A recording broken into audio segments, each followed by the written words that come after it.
अस्सलामुअलैकुम वरहमतुल्लाहि वबरकातुहू। कैसे हो आप लोग? उम्मीद करता हूँ आप लोग खैरियत से होंगे। आज मैं बात करूँगा मौलाना सलीम चतुर्वेदी की, जो आज वो खूब सुर्खियों में चर्चे में हैं। जो उन्होंने बात बिहार से रहने वाले हैं और उन्होंने जो जलसे में बात कही थी वो फ़िलहाल गलत थी या सही, हम इसमें वीडियो देखेंगे।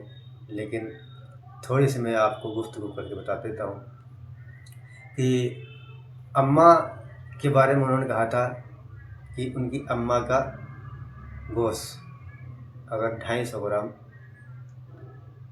किसी पास पाया जाता है तो उनके टांग में गोली मारने का आदेश है। मतलब, और अम्मा या माँ कहने में फ़िलहाल जब माँ मानते हैं उनको, तो माँ मानने का ज़रिया यही हो गया ना कि अम्मा हो या माँ हो, एक ही चीज़ है। उन्हीं के बारे में कहा है। फ़िलहाल अपनी गुफ्तगू को ख़त्म करते हैं और शुरू करते हैं, वीडियो को देखते हैं।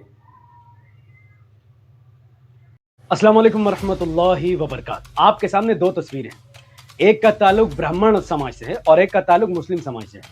ब्राह्मण समाज से आने वाला ये व्यक्ति योगी आदित्यनाथ को तू तड़ाक करके बात करता है, हिंदू समाज को खुलेआम गाली देता है, लेकिन इस पर आज तक कोई कार्रवाई नहीं होती है। लेकिन वहीं अगर आप मुस्लिम समाज के एक मशहूर आलिम दीन मौलाना सालिम चतुर्वेदी साहब ने योगी आदित्यनाथ को लेकर एक टिप्पणी की, जिसके बाद उनका हाल ऐसा हो गया कि उनको वो लंगड़ाते हुए दिख रहे हैं, उनको टॉर्चर किया गया है, ऐसा अनुमान है।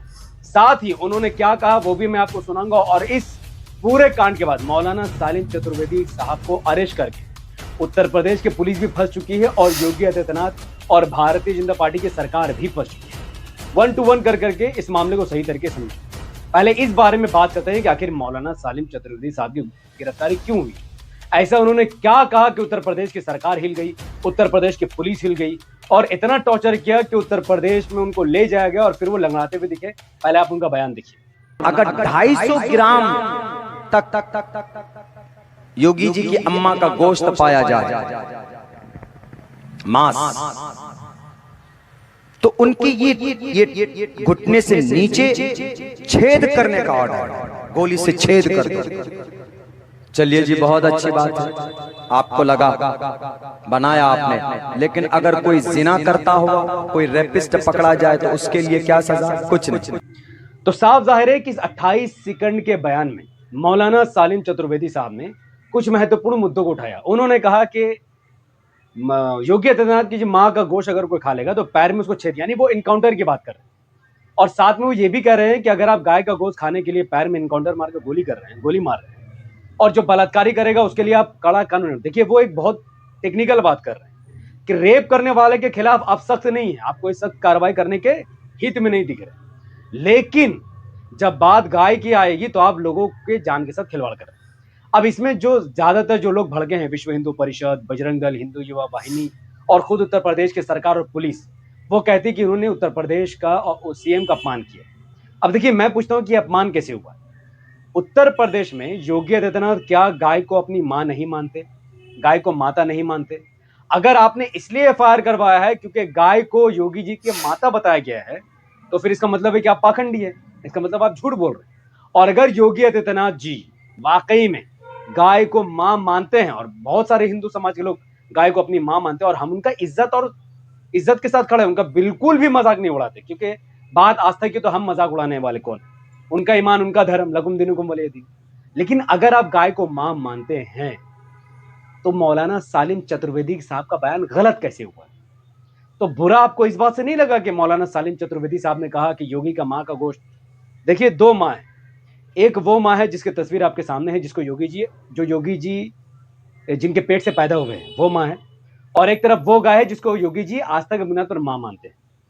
तो मौलाना सालिम चतुर्वेदी साहब ने योगी जी के उस मां के बारे में बात की है जिसको योगी जी मां मानते हैं।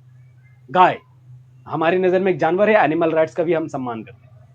मौलाना सालिम चतुर्वेदी ने कहा कि योगी जी के मां का गोश्त अगर कोई खा ले या 250 ग्राम लेके पकड़ा जाए तो उसको इनकाउंटर किया जाता है। अब देखिए, टेक्निकल मामला है, ये लॉ है नहीं है, मैंने पता कि मुझे ऐसा कोई समझ में तो नहीं मिला नहीं, तो आप इस बुनियाद पर तो कह सकते हैं कि उन्होंने गलत बात की है, कि ऐसा कोई लॉ नहीं है तो समझ में आता है।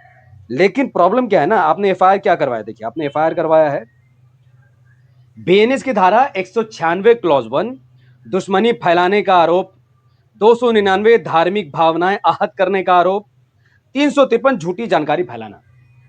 तो आपने आरोप लगाया है कि वो दुश्मनी फैला रहे। किसमें दुश्मनी फैलाए? ना मौलाना साहब ने कोई हिंदू धर्म के खिलाफ बोला, ना भगवत गीता के खिलाफ बोला, ना किसी देवी देवता के। ये तो खुद मौलाना साहब ऋग्वेद, यजुर्वेद, सामवेद, अथर्ववेद सबकी बात करते हैं। वो उन्होंने तो कभी किसी हिंदू धर्म के खिलाफ उल्टी सीधे बात नहीं की। फिर आप कह रहे हैं कि धार्मिक भावनाएं आहत करना। कहां से धार्मिक भावनाएं आहत की? उन्होंने एक बात कही कि जो गाय का मांस 250 ग्राम तक रखेगा उसके पैर में गोली मारता है यूपी पुलिस। ये बात उन्होंने की है, मैं नहीं कह रहा। इस मामले पर अगर आप कोई कार्रवाई करते हैं तो क्या आप एक मौलाना को मार मार के लंगड़ा कर देंगे, लूला कर देंगे? एक मौलाना जो सही सलामत था, आपने उसको पकड़ा और फिर उससे यूपी लेकर के चले गए। और यूपी जब आप ले गए तो उसका हाल ये था कि वो लंगड़ा कर चल रहा था। आलिम दीन को मुसलमान अपने सर का ताज समझता है। क्या वजह है कि भारत में मौलाना होना इतना बड़ा पाप हो गया है? उत्तर प्रदेश के पुलिस ने संविधान और कानून को ताक में रखकर उनसे वीडियो बनवाया। मौलाना सालिम चतुर्वेदी हाथ जोड़कर अपने गुनाहों का एतराफ कर रहे हैं। अब क्या मालूम कैमरा के पीछे कोई बंदूक लेकर खड़ा था, हम तो नहीं जानते। और कौन सी भारत न्याय संहिता की धारा है या आईपीसी की कोई धारा है या संविधान में तो ऐसा कहीं नहीं लिखा है। क्या आप किसी को पकड़ेंगे जिस पर आरोप लगाए, जितने आरोप लगाए, और फिर आप उससे वीडियो बनवा रहे? तो उत्तर प्रदेश की पुलिस क्या संविधान नहीं मानती है?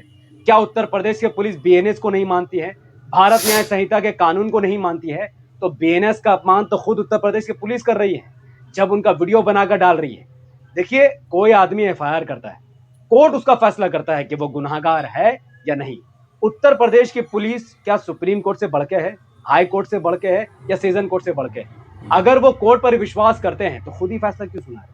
क्यों मौलाना सालिम चतुर्वेदी का आप वीडियो बनाकर सोशल मीडिया में डाल रहे हैं? और वो मजबूरी में हाथ जोड़कर क्या किया आपने उनके साथ? आपने मौलाना सालिम चतुर्वेदी के साथ यूपी पुलिस ने क्या किया है? क्या आपने उनको टॉर्चर किया है, खूब प्रताड़ित किया, क्या किया है? और फिर आपने उससे माफी मंगवा दी। फिर भी 14 दिन की न्यायिक हिरासत में मौलाना सालिम चतुर्वेदी को डाल दिया गया। अब देखिए, इस पूरे मामले में मैं आपको बहुत बड़ी बात कहता हूं, मौलाना सालिम चतुर्वेदी साहब के साथ एमआईएम की पूरी टीम खड़ी है। जिस दिन वो अरेस्ट हुए, जैसी इस बात की खबर बिहार की टीम को पड़ी, अख्तर उल इमान साहब सक्रिय हो गए, आदिल हसन आजाद साहब सक्रिय हो गए, और इन दोनों ने यूपी टीम से कांटेक्ट की। शौकत साहब ने भी अपनी टीम भेजी बहराइच में, और फिर इनके लिए वो मुकदमा लड़ रहे हैं। अगर एमआईएम, बहुत बड़ी बात कहना, अगर एमआईएम इस मामले में सक्रिय नहीं होती तो इस बात की कोई गारंटी ले सकता है कि मौलाना सालिम चतुर्वेदी साहब का अब तक इनकाउंटर नहीं हो जाता? आज मौलाना सालिम चतुर्वेदी साहब जिंदा है, इसका क्रेडिट आपको एमआईएम को देना पड़ेगा, अख्तर उल इमान साहब को देना पड़ेगा, आदिल हसन आजाद साहब और फिर शौकत अली साहब को देना पड़ेगा। ये लोग सक्रिय हो गए क्योंकि मौलाना सालिम चतुर्वेदी एक वक्त में एआईएमआईएम का समर्थन करते थे, उनके नेता थे। आज वो एमआईएम में नहीं है, लेकिन है तो वो भारतीय नागरिक, और एमआईएम हर भारतीय के साथ खड़ी है जिसके साथ भी गलत हो। तो फिलहाल मौलाना सालिम चतुर्वेदी साहब के ऊपर केस को मर दिया गया है। 14 दिन के न्यायिक हिरासत में उनको भेज दिया गया है और उनकी हालत पहले से बदतर दिख रही है। साफ दिख रहा है कि कानून संविधान के खिलाफ उनके साथ काम किया जा रहा है। अब कोर्ट फैसला करेगी वो गुनाहगार है या नहीं। कोर्ट का जो फैसला आएगा हम उसका स्वागत करेंगे, लेकिन पुलिस ने जो काम उनके साथ किया है हम उसके साथ खड़े नहीं। अब बात करते हैं सेम तरीके का काम। योगी सुन, आज तेरी पुलिस को मुझे मारना पड़ेगा। मैं सलीम भाई को देखने जाऊंगा, पूरी ताकत लगा दे। आज केवल मेरा कत्ल हो। अगर मैं अपने बाप की औलाद हूं, अगर मैं अपने गुरु का चेला हूं, मैं यति नरसिंहानंद गिरी, आज केवल मेरा कत्ल करके तो मुझे रोक सकता, नहीं तो मैं सलीम भाई से मिलने जाऊंगा। मैं तेरी तरह नहीं हूं, मुसीबत में पड़े अपने साथियों को छोड़ दूं। जा रोक ले, आज तेरे ये लोग मेरा कत्ल करेंगे। जब रुकूंगा, और कत्ल ऐसे नहीं करेंगे, जितने सामने पड़ेंगे सबको मार दूंगा। मैं तेरी तरह नकली हिंदूवादी नहीं हूं, ना मुझे मुख्यमंत्री बनना, ना मुझे प्रधानमंत्री बनना। और तेरे आज अपना मुकद्दर फोड़ा है, आज बिना मतलब मुझे छेड़ के, मतलब मैं अपने साथी को मरते हुए साथी को भी देखने ना जाऊं। तेरे से 1000 गुना बड़ा सनातन का काम करा सलीम भाई ने। मैं सलीम भाई से या तो आज मिलने जाऊंगा या मैं इस मंदिर में आज मारा जाऊंगा। हर हर महादेव, हर हर महादेव। नाम जानते हैं क्या? यति नरसिंहानंद सरस्वती। यति नरसिंहानंद सरस्वती ने सिर्फ योगी आदित्यनाथ को तू तड़ाक भी नहीं किया है, बल्कि योगी आदित्यनाथ को चैलेंज किया है मर्डर और खून करने के बाद। क्या किसका जानते? यूपी पुलिस का। कह रहा अगर मेरा एनकाउंटर होगा तो अपने साथ यूपी पुलिस को भी लेकर के जाएगा। यानी एक यति नरसिंहानंद सरस्वती योगी आदित्यनाथ को तू तड़ाक की बात करता है, उत्तर प्रदेश पुलिस को जान से मारने की धमकी देता है, उसको तो आज तक लंगड़ाते हुए हम लोगों ने नहीं देखा। उम्मीद है कि आप लोगों ने पूरी वीडियो को देख लिया होगा और समझ में आ गया होगा कि किस तरह से इसमें बताया है भाई ने, और यकीनन मैं सही से समझाया भाई ने। कि भाई गलती किसकी है। गलती मौलाना साहब की बिल्कुल भी नहीं है, ये उन्होंने बताया है। और हमें भी यही लग रहा है भाई कि अम्मा जब कहा है तो गलती नहीं होनी चाहिए। फ़िलहाल ये जो कानून है वो एक तरफ़ा है।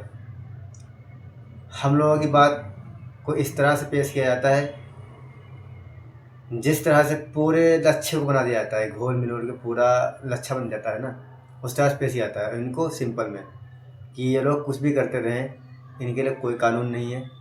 हम अगर अपनी ज़बान से कुछ बोलें तो इनको लगता है बुरा। कुछ भी बोलें, अच्छी बात बोलें जब भी बुरा लगता है, कुछ अच्छी चीज़ देखें आँखों से फिर भी इन्हें बुरा लगता है। तो भाई यकीनन मैं आप लोगों को मैं एक बात बताना चाहता हूँ भाई, हमारे नबी पाक सल्लल्लाहु अलैहि वसल्लम इरशाद फरमाते हैं कि एक ही संग सारे जो लकड़ी एक होती है ना, वो अगर एक होगी सिंगल तो टूट जाएगी। अगर उनको एक ही सारे इकट्ठी हो जाएं तो उनको तोड़ना मुश्किल है, बिल्कुल नहीं तोड़ सकता कोई। तो हमारा पैगाम यही है बताने का कि आप लोग अगर इकट्ठे हो जाएं, हम सब लोग एक आपस में हम लोग मिल जाएं तो यकीनन में हम कोई भी अगर हमसे भिड़ेगा तो वो खुद टूट के गिर जाएगा, क्योंकि मजबूत होगी ना जो लकड़ी, तो टकराने वाला चीज़ तो टूटेगी, लकड़ी नहीं टूटेगी। तो उम्मीद करता हूँ मैं आप लोगों को ये वीडियो अच्छी लगी होगी। और अगर आप लोग नए हो चैनल को सब्सक्राइब करना, लाइक करना, शेयर करना और कमेंट बताना ये वीडियो आपको अच्छी लगी है तो एक कमेंट जरूर कर देना। खुदा हाफिज़। ऐसे ही वीडियो देखने के लिए आप लोग शाम को 7 बजे वीडियो आप लोगों के पास आ जाएगी इंशाअल्लाह ताला। आप लोग हर वीडियो को मेरी सपोर्ट जरूर करना भाई। लॉन्ग वीडियो भी आती है और शॉर्ट वीडियो भी आती है। शॉर्ट वीडियो आती है मेरी 9 बजे और लॉन्ग वीडियो आती है शाम को 7 बजे, 7:30 तक वीडियो आपके पास पहुंच जाएगी इंशाअल्लाह ताला। ठीक है, आप लोग मेरी वीडियो को फुल सपोर्ट करना। हम लोग उम्मीद है आप लोग हमारी वीडियो को देखते हैं और शेयर भी करते हैं और पूरी वीडियो देखते हैं इंशाअल्लाह। हम भी उम्मीद करते हैं आप लोगों के लिए, हम भी अल्लाह से दुआ करें कि आप लोग ये कामयाब अल्लाह अता फरमाए। आमीन या रब्बल आलमीन।